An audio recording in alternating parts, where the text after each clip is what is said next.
मरला के बाद के पगली पिया जलाई DJ Dhanuraj PSP recording studio Kumbhi.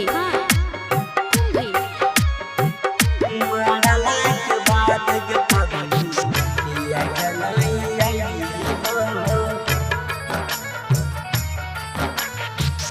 मरला के बाद के सोना पिया दिनाई अइबो मरला के बाद के सोना पिया दिनाई अइबो जिंदा जे रहबो तोरा बहुत तरपइबो जिंदा जे रहबो तोरा बहुत तरपइबो मरला के बाद के पगली पिया दिनाई अइबो मरला के बाद के पगली याद नहीं गइबो।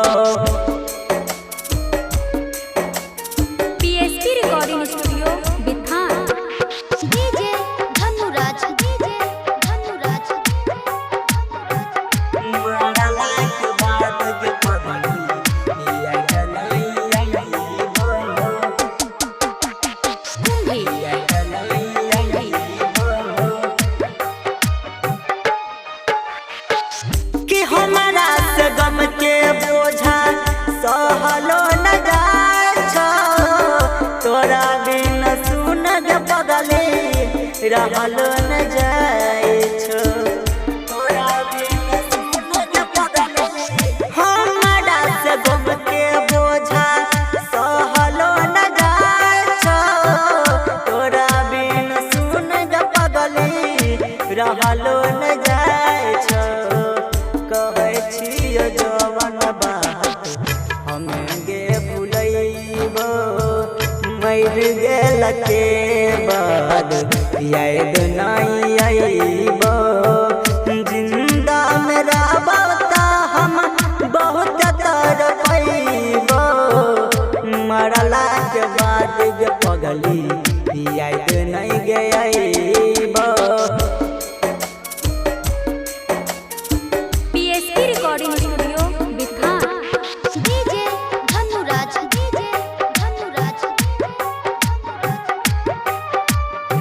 मरला के बाद के पगली याद नहीं अइबो कुंभी। याद नहीं अइबो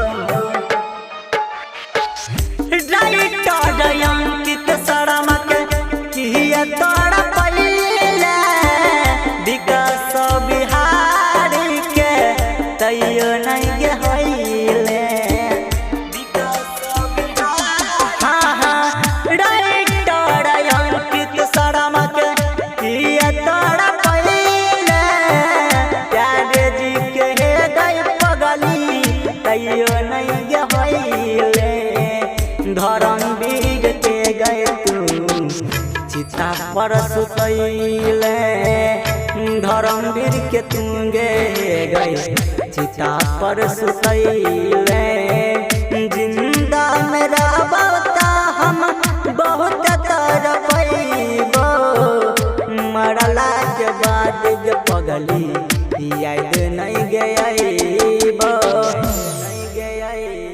पीएसपी रिकॉर्डिंग स्टूडियो बिथान।